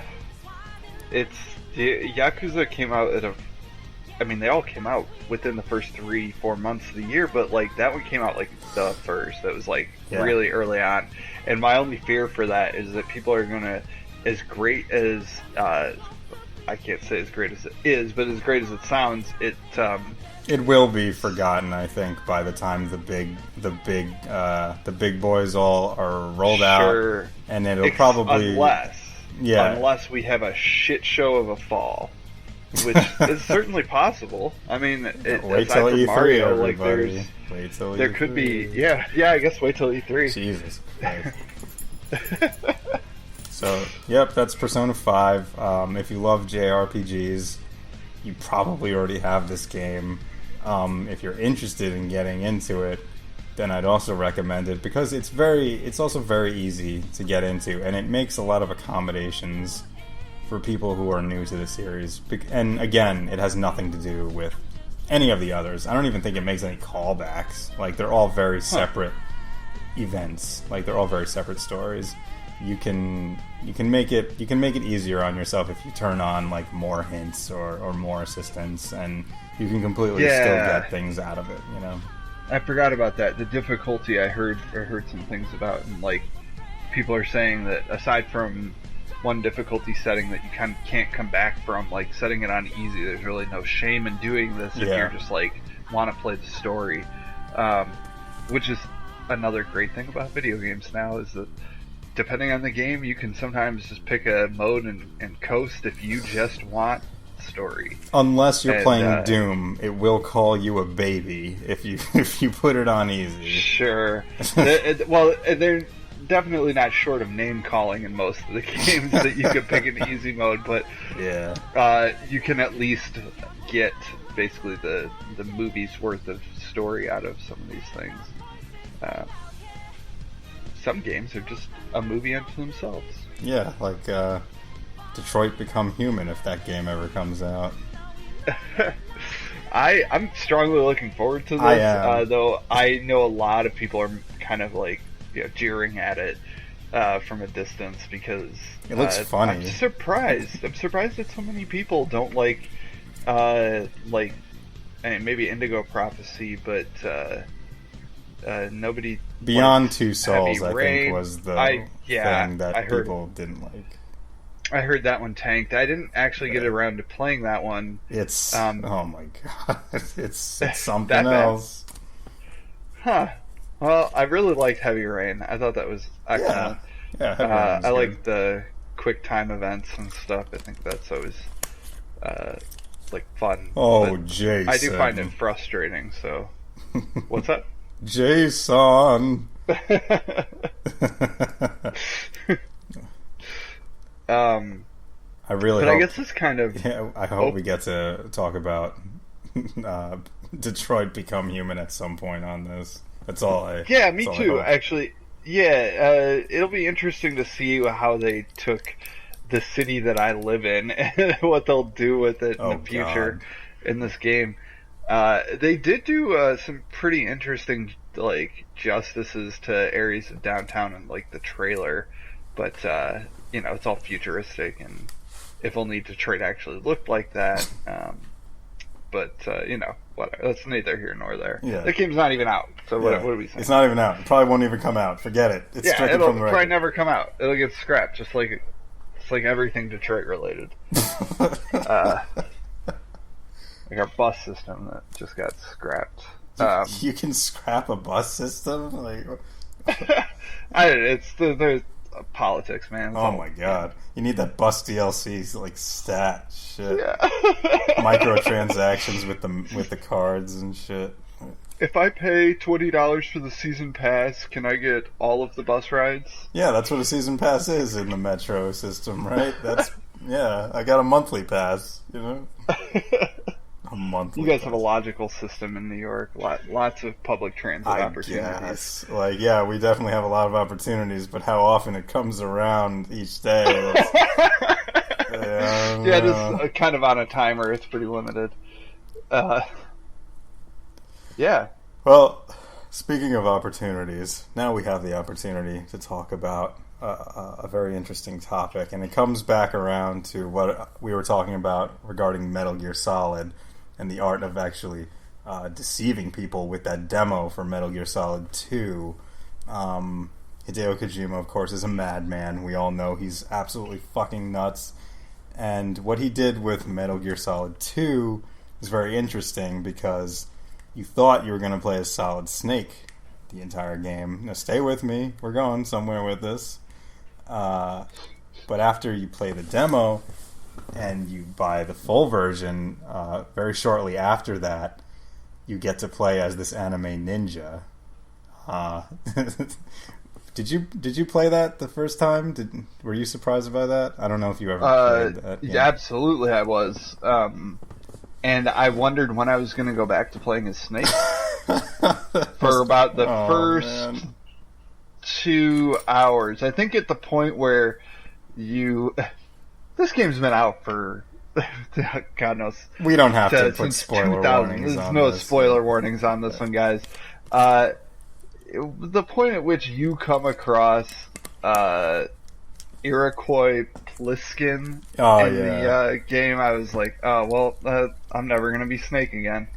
But I do have to hand it to this game. While it is not my favorite of the saga, they did some things with it that I thought were absolutely fabulous. And while most people hated Raiden, I hated aspects of Raiden, but overall I thought he was quite an interesting character, especially when you get to talking about the mindfuck that is Metal Gear Solid 4 and the subsequent Raiden game. Oh, yeah. I never got to play, because Platinum made it, and I'm stoked on this. I'm really looking forward to actually picking it up. Oh, man. But just haven't made the time. But I love swordplay, and when you get to the end of Metal Gear Solid 2, and they use the analog stick to actually allow you to kind of swipe control your sword, perfection. Not a Star Wars game with Jedis, not a I don't know, I haven't played another swordplay game that used that in it. Oh man, I have to gift you Super Hot if you think like swordplay is the shiz, because I gotta tell you the fucking things you can do with a sword in that game are wild. Anyway, what we wanted to talk about was regarding what happens in Metal Gear Solid 2. Yeah, you get to play as Raiden. You're forced. I mean, you get to play as him, as if anyone would fucking choose him. It's a treat. You're forced to play as him, and from the very first scene, when you kind of climb out of this sediment pool, you find out that all the guards have been taken out by a much manlier, more skilled version of yourself. In fact, throughout the entire game, you're pretty much following in this better character's footsteps. And normally, most games are supposed to be some kind of power fantasy. You're the protagonist. You're the most powerful person capable of doing all these fantastic things. But Raiden is the complete opposite. He's naive. He's inexperienced. He's lied to. He's used. Pretty much up until the very end. Like, it's no surprise there. Solid Snake is better at doing everything. You know, you're pretty much the beta 100%. Version of Solid Snake, who is complete. Like, he's gone through the motions. He knows how to handle things like this. Your character is still wondering if he's going to wake up from a nightmare, or if he's even in some kind of video game simulation, which is also pretty funny. But that stands to reason, which kind of winds back to our little topic on this show this time. What can games do as a medium in terms of entertainment that's possible just in games and not in things like film or other modes of fiction or TV shows, things that only capable through a video game, which I think is what the Metal Gear Solid series does extremely well, because it plays with your expectations.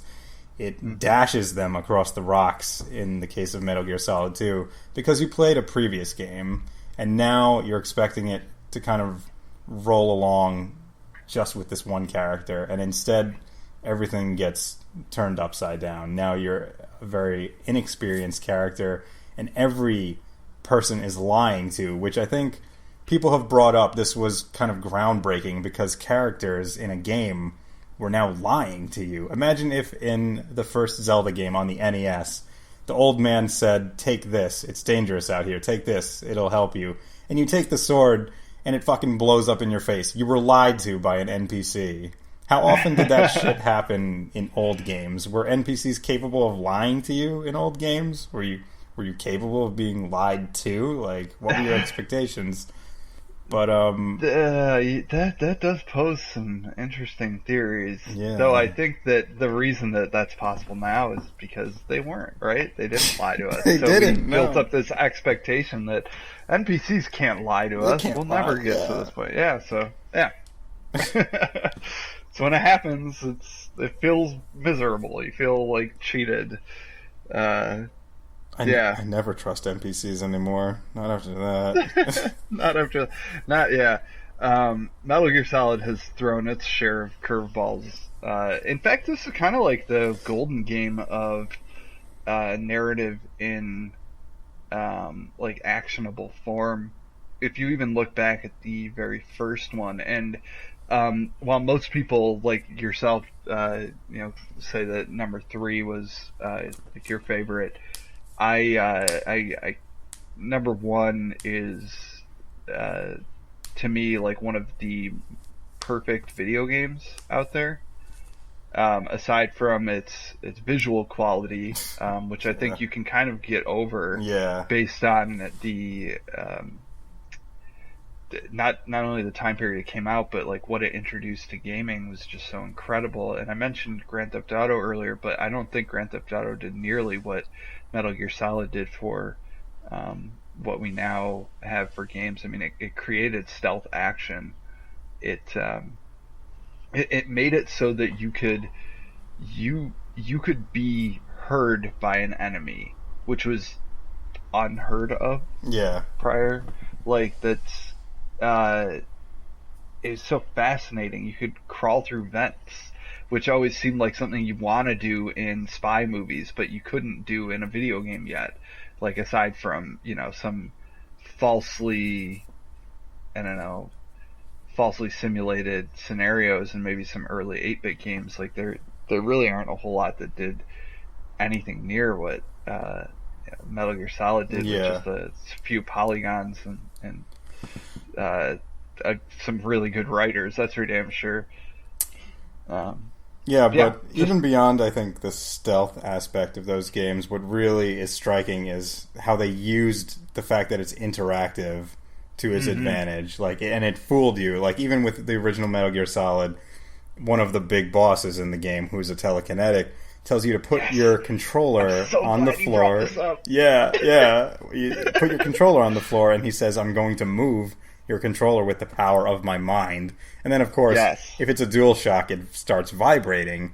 Yep. But what's even more fascinating is that in order to beat this boss, you can't really do it through normal means. You have to plug in the controller to the second socket, because then the boss can't detect your controller because he assumes it's plugged in to controller slot 1, which is brilliant. It's fucking crazy, and that's the whole reason I brought up Metal Gear Solid 1. As is usual, I get off topic, but yeah, that whole fight scene is one of the most. It was one of the first unique moments I ever had in a game. Where if you didn't change the controller port, you couldn't fight the boss. If you had saved material on your memory card, he would shout out what you had played. Or if you had saved often, like, oh, you're not a prudent man, you haven't saved. That's right. He would talk about your personality, and it's fascinating. Yeah. But I didn't experience like a ton of that in games. I think a huge part of the sell for me is the interactivity and the controlling of a character.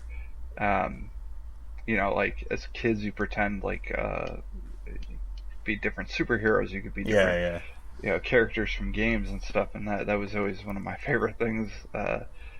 Was kind of pretending as the gaming characters, and now I feel like I've just become absorbed in them. Like I don't know. I could take this off on a far different tangent than where we were going, but you don't get narrative and action like you do with the Metal Gear Solid series, and like PT is another good example of like essentially thousands of people could play this game and all have a weirdly different experience, even though it takes place in one house. Exactly. People work together to find the obscure solutions very quickly, just because they came together as a community just to find out what was being communicated in this game, if anything. Like how are we supposed to solve this? How do we even get out of the house, if that's possible? Yeah, and I think this is all a testament to Kojima's... it always comes back to Kojima. His stance on games and why he got involved in them in the first place. And it's always been, in all the interviews and everything that I've read, is to push the medium, is to push art, is to push storytelling, is to push maturity in video games. And while there are some times where like we'll disagree with what he's said, I still think he has achieved his goal in almost every game that he has put out, except save for Metal Gear Solid 5, which I've heard is from a lot of people like seemingly an incomplete project, and he was worked to the bone before leaving Konami.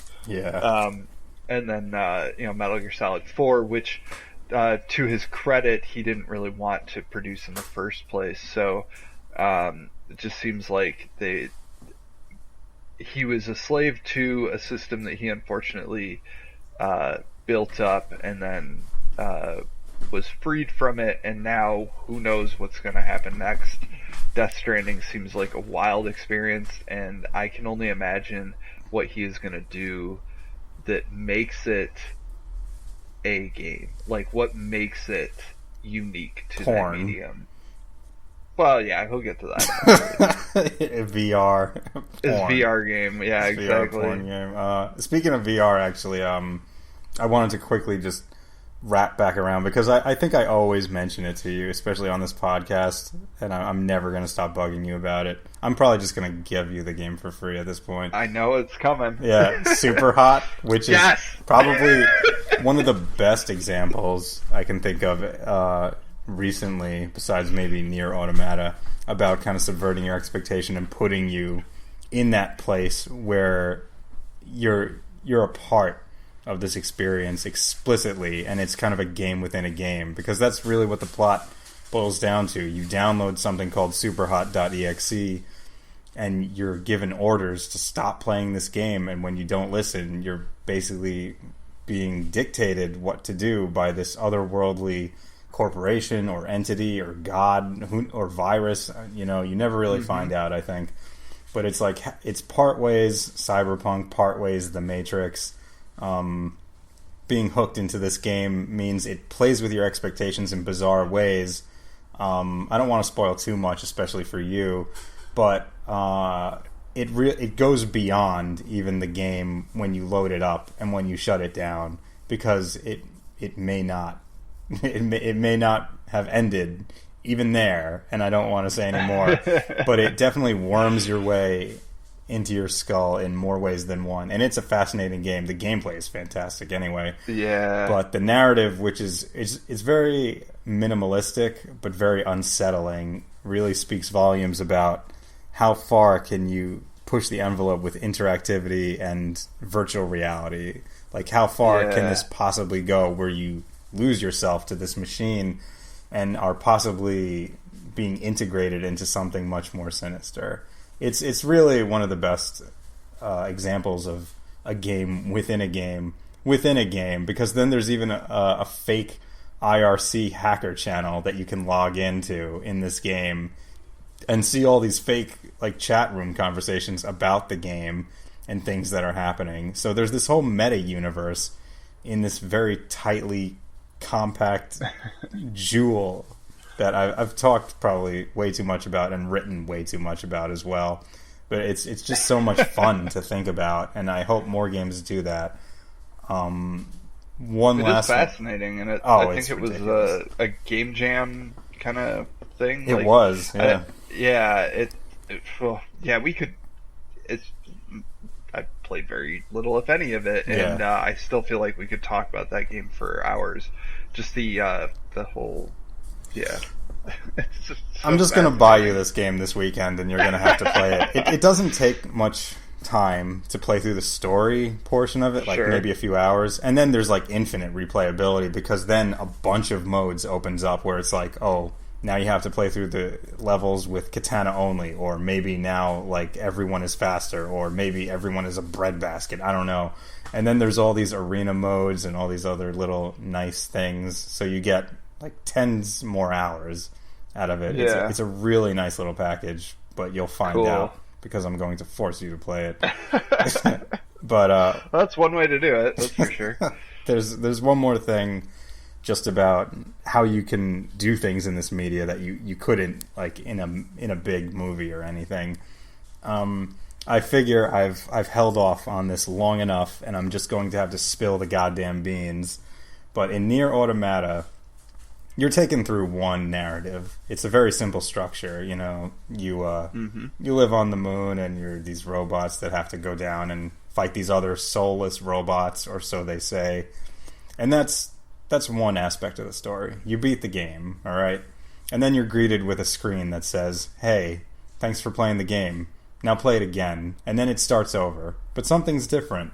You're the other character now. Now you're your sidekick, and you can see the narrative from another perspective. Now you get to see the things that you didn't know about when you were playing the main character. Now you're not only are you the secondary character, but since he's a hacker, now you have a completely new mechanic, which is to hack enemies, and you engage in this brand new Space Invaders kind of minigame, which is ridiculous. Now, you're going through about maybe half of the main game from the first time, which is good, because I don't want to have to play another 15 hours of the same shit. There are different battles, and there are different scenarios, and this character wasn't around for all of it the first time. So some of it is abridged, and some of it is very different. That's fascinating. So that's great. And what's even more fascinating is, as you're playing through the game as this character, you're getting new flashbacks about the supposed sinister robots that you're slaying. And it turns out these robots that you're so intent on killing, they've got big personalities and big dreams too. And you're just flushing them down the toilet by killing them. Oh my god! And some of it's quite sad. And you had no knowledge of doing it, which is to this game's credit, it does a great job making you feel like a piece of shit. It's like at the it directs you into that feeling. Exactly. And you can't do anything about it because you played the game once. You did it. Like, it's all over, and this is just another take on what you did, but through the eyes and the gameplay of another character. Now, you might be saying, oh, that's great. So you beat the game as that character. Now you got a different take on things. That's it, right? No. Now the game tells you you're going to go through another character who is totally unrelated to the first two. Now you've got even more of a new gameplay mechanic that I won't spoil, but it's kind of like a berserker mode. Now you get to see why the organization you were a part of is actually a piece of shit. So you're diving even further down the hole now. Now you're seeing that everything that you played was a lie, entombed in another lie. So now you're questioning even more. So you beat the game again, through this other character. You figure, well, that's it, right? Now I know the whole story. No. I'm not going to say anymore, but this shit just goes deep. And everything that you thought was true about what you did in the first playthrough is not only wrong, but it was wrong to do. And now you're playing through it a second time and you're seeing just how horrible of a human being / robot you were. And then you're playing through it a third time and you're seeing just how wrong everyone was. And then you're playing through it a fourth time and you find out that there was something incredibly vast and misunderstood and you can't even explain it. And then you have to play through it another time, and by the time that you have all the answers, you just feel like a compost heap of bullshit. Wow. But at the same time, it couldn't be more clear about why this was done, because it's like some kind of fucked up prism where you only got one side of it the first time, and as you beat the game over and over again and get new ways to just rush through it, you're seeing all the sides of this very intrinsic and fucked up shape that this madman Yoko Taro created. It is absolutely unlike any other fucking game. Like, no, really, he's fucking mad. And I can't think of any other games that do that, where you beat the game and then you beat it again, and then you beat it again, and you're just getting everything from all sides, and every layer that you peel away, you're approaching something even more horrifying and incredible than what you thought was possible from when you first loaded the game.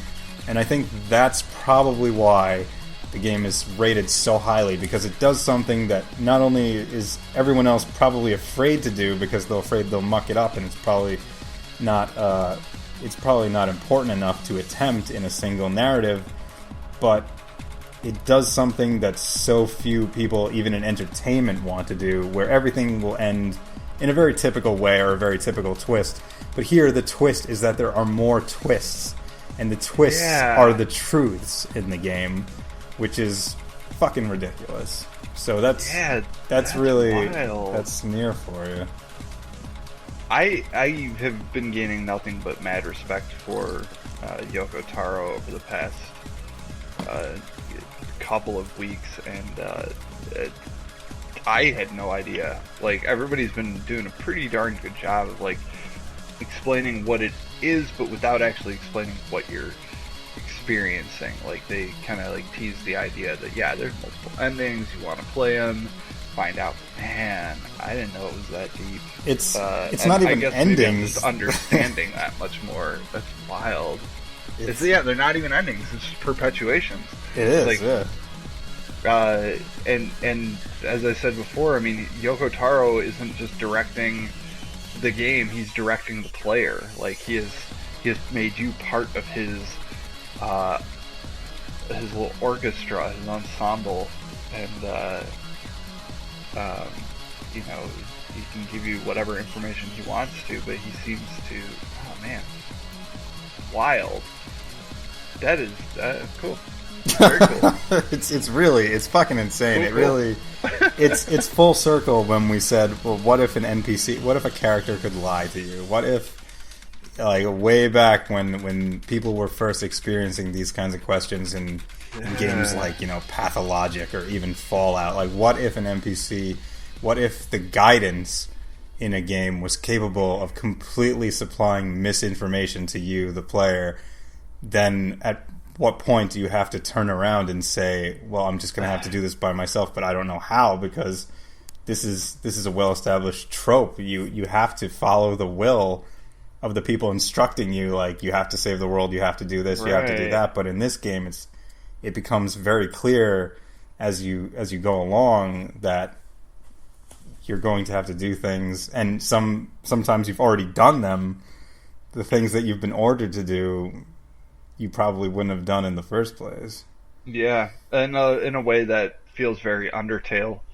Like, they tell you almost immediately at the start of the game that you can play through it without injuring people or harming them, but they also don't guide you in that direction initially. It's like, oh, you fought this guy?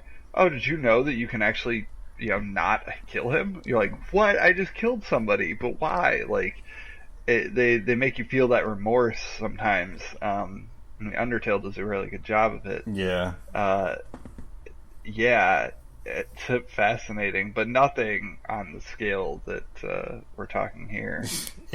I think any game that makes you question why you're doing something, and not necessarily all games have to do that. Like, some are perfectly fine. Like Doom, the protagonist will literally just smash off like an informational circuit board because he doesn't want to fucking hear the narrative. Like, I just want to shoot demons. That's good enough. They're demons. Right. You never have to question shooting demons. Why would you? Unless this is Persona, unless they talk back. Well, they're not fronting about it either. No, they want to fucking kill you. You got a shotgun, you know what to do. But yeah, what I really appreciate about Undertale, even though I'm not the biggest fan of some facets of the game, was it was important in starting that conversation of, okay, this is an RPG, I'm battling this thing, but why? Like, why am I seeking to kill this thing? Is there a reason? And I think that was the game's biggest and most memorable strength. Like, that really opened a lot of doors, I think, to a lot of people. Absolutely. Yeah. And you can't get that in the next Avengers movie, so just remember that, everybody. Like, everyone is just going to battle. True. It's just action figures being smushed together, which is fine, but, I'm not going to stick my nose in there. It's fine. It's all fine. It's all fine. I can't talk shit about superhero shit. I'm about to get the big boy edition of Injustice next month, man. You are. I am. Yes. I gotta tell you, they've got almost all their characters revealed. I think it's almost 30 by now, and they're doing a great job of showing them off. Yeah, you can, if you're interested in this fascinating game of wits and wills, then you can look up the Watchtower streams they've been doing of 2 or 3 characters every week, and they really have a passion for what they do at NetherRealm Studios.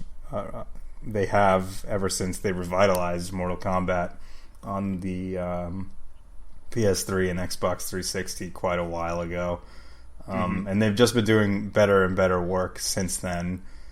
But it is a fighting game, so it's not everyone's cup of tea, but they've been doing really good work, especially in the graphics department too, in the content department. It seems like every fighting game besides Street Fighter has a lot of content. That's like the outlier. But yeah. It's Injustice. Yeah. It's funny, I don't think I've really come across Mortal Kombat in arcade machines like I do with other fighters. Like, yeah, see King of Fighters, Blaze Blue. I love King of Fighters. Street Fighter. Even like kind of those offbeat ones like Mega Man. What was it? Like Power or something? Power Stone, maybe? I don't know. Power Instinct? Stone's. Yeah. I can't remember what it was called. It's probably Either way, Power Instinct. I'm not sure. Yeah, it's.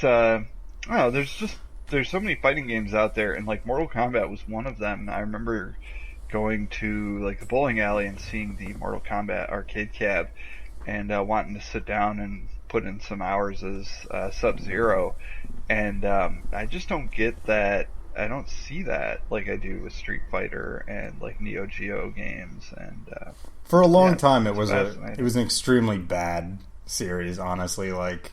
That's fair, it was but a like bad series for a long time. I think it's just at a point where like it doesn't it doesn't play like a game that people want to just like pick up and like when they die they just pop in a couple more quarters. It seems like something that they are focused on the character backgrounds and the story and stuff. But yeah, I hope you enjoy that Big Boy edition. I'm sure you will. I can't wait to talk about it when it's in my hands. I'll have to pick a fighting game to play so we can do a fighting challenge. Yeah. Back when we were gonna put this out earlier, I think in the month when there was nothing out, I was telling you that I had a surprise, and I would have chosen King of Fighters 14 to be the game I was going to discuss. Yeah, that was going to be my surprise pick. Huh.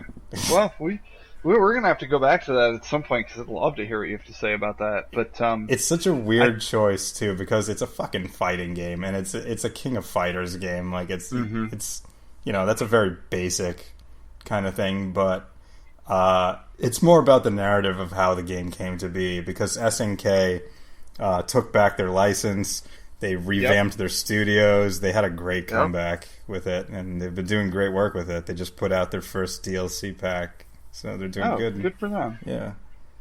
I actually, I would love to pick your brain about that, because I have some opinions that are unweighted or unanchored or whatever. So, but I think we're reaching a point where we might want to wrap it up, kids. A little bit. Yeah. We've covered some awesome games. There's too much to cover, so we're gonna have to do this again very soon. Because I'd like to talk to you about Thimbleweed Park as well. Oh, yeah. Once I really dive into the full story and get through it all. And next week we've got, next week as of the time of this recording, Flint Hook will be coming out, which is Tribute Games. I'm not sure they developed it. They definitely published it. They are responsible for Curses and Chaos, which is currently on the PlayStation Plus. Free subscription, or free game for the subscription. And then they did Mercenary Kings with Paul Robertson, who did the art for the Scott Pilgrim the arcade game. Nice. Tribute's an all-around good developer, Sounds great, good publisher at least. So Flint Hook looks really good. It's got its own unique style and gameplay, and then in addition to that, I believe Wonder Boy, the was it Dragon's Lair, comes out next week as well. So that's going to be a big deal. That one has some really super cool hand-drawn art going on in it. But we've got plenty to talk about still, and all the way through and past E3 and even beyond that. So we're not out of the thick of it yet. It's too bad one of us doesn't have a Switch. We could talk about that, but I know, but actually, it's probably good that we don't. I saw the Direct today, and I know ARMS is coming out in July, and Splatoon is coming out in June. So I'm probably not going to pick up a Switch until then. I thought those would be coming out sooner than that. It's better that they're not, because there's a total dead zone in June and July, so it's actually it's quite genius that they're coming out during those months, because absolutely no competition. But I think on our next show, what we should do, since it's going to be free, we can at least give our impressions on Prey for the demo. Prey's going to be free. I thought you meant the podcast was going to be free. Because as of next episode, we're starting to charge $10 a listen. We'll have to. I'll actually check out Prey. I'll go ahead and download a demo of that and check it out too. So, are we friends on PS4? I don't know that we are. We are on Steam. Are we not friends on PS4? This is disgusting. It is, but we shouldn't be sharing this with the world. No, but I am disappointed because how bad we are. We're practically related at this point, and we know everything about each other at this point. So to think that we don't have a PS4 connection is really sad and depressing. It's weird. I mean, we've even seen each other naked. Yeah, multiple times on purpose. Oh man, that reminds me. Oh great, I'm so glad I remembered this. I was gonna. God. There's this one scene in Persona that I played today that made me laugh until I cried. all three of the main male characters are in a bathhouse. Yes, bathhouses exist in this game. Nice. And they're just all taking a bath, and there's this one old guy behind them who keeps turning the knob, and then this just little bubble comes up that says squeak with every turn, and he's just turning this fucking thing. And one of the guys in your party is just like, I don't know what that guy is doing, but he keeps turning it hotter and hotter. Like, I'm really getting annoyed. And then the three of you start talking about other shit, and this old guy is still in the background. Just, he's in the same bathtub as you, and he keeps fucking turning the knob. And I'm thinking to myself, what the fuck is going to happen? And finally, after this conversation, one of the guys just jumps up, and he's so pissed, and he's like, just, God damn it, won't you stop? Like, won't you stop? He's just like yelling at him, and this old man just keeps turning the knob. He doesn't give a shit. Nothing changes. Oh my God. I was just laughing my ass off. Like, why is this in the game? Why is a bathhouse in this game? It's 2017. Why is a bathhouse? Are they still in Tokyo? I don't know. Like, I don't know if it's a common... It's all character building. It's not like a sexual bathhouse or anything. Right. But, like, I'm taking a bath with, like, these two other dudes and this old man, and I already had to, like, put away some guy in, like, spirit jail for harassment. So this one old guy is just, like, naked in this bathtub with us. This is really going places, so I'm going to stop. But it's a great way to end the podcast. Talk about naked boys in a bathhouse. Yeah, it's really just... It's a shame because you're not allowed to share videos or pictures on Persona 5, which I'm sure everyone knows about. Which is wild. If we did more, like, video game politics stuff, I think that would be a topic worth discussing, but God. we don't. So, I can understand why they did it because of spoilers or whatever. I mean, people will still fucking stream it and put it up there anyway. Yeah, it doesn't matter. But well, it's a conversation that's just going to open up a whole new can of worms. Yeah, personally, I'll just say, like, it's a little disappointing, but it doesn't hinder my enjoyment of anything. Like, I take enough videos and pictures of shit. I've got like 100 gigs of fucking Overwatch videos. If anything, thank you, Atlas, for suspending my obsessive compulsive need to take a fucking video of everything. They basically got you to turn off your phone, right? Yeah, exactly. Atlas is telling you to shut the fuck up. The movie is starting. Turn off your phone. And you did it. And let's watch this fucking bathhouse scene in peace. So yeah, peace and quiet. So that's the sexiest way we can end this podcast. Right. I want to thank Snese for our intro music. I'd like to thank him. I've also seen him naked. He hasn't seen me naked yet, though. You've seen him. He hasn't seen... Oh, God. Well, now he's done listening to our podcast forever. People go check out his music. He's a really rad artist out of Detroit here. He does tour every now and then, so it's SNESEI, and you can find him on SoundCloud, and I don't know about Bandcamp, but he's out there. Yeah. Just look him up. He is incredible. I also want to plug Arcade Club, as usual, because Detroit Arcade Club, without them, I wouldn't be here at all. They continually inspire me to, want to be active around video games and talk to other people, and they gave me the opportunity to stream on their show. I do a show that's called Morning Glory. It's actually going to change quite a bit. Might even have to change the title. It used to do Monday and Friday stream. I will still be streaming on Friday of this week, though by the time you hear this podcast, I think the show will have changed. So just stay tuned to DetroitArcadeClub.com and follow us on Twitter and stuff. I think you should change Morning Glory to Morning Wood, Ben. Morning Wood. The problem is that I might not even be doing this in the morning anymore. Oh, okay. So I'm not entirely sure what's going to happen. Well, Morning Wood can last a while, so the name still works out. What if I wake up in the afternoon? Yeah. It's still Morning Wood to me. I don't know. It could have been there for a long time, so... Got to think scientifically about this shit. Absolutely. I don't want to plug anything just yet because I'm in the process of probably changing my site back to a .com. Oh yeah, but get on that .com. Yeah. I used to have so many, and I just let them all expire, and I was too lazy to renew them, for $10 or whatever. Right. I've got so many sites that I just never update. It seems expensive. Yeah. But when you've got other things to buy, why not? Yeah, like a microwave. Ugh. Yeah, absolutely. You gotta heat up those $10 New York sandwiches when they go cold. I wish I had the luxury of doing that, but... yeah, I too am working on a website, so maybe next week, next cast, we'll actually both have more to say on that subject. Yeah, and I'll update everybody with my web development course. We'll see if I'm failing it or not, and if I've given up.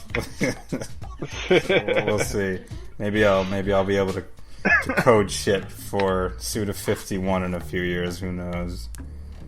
Hey, if you can start coding, let me know. I'll get you a whole bunch of jobs from me. Game genie, yeah. Yeah, I don't know.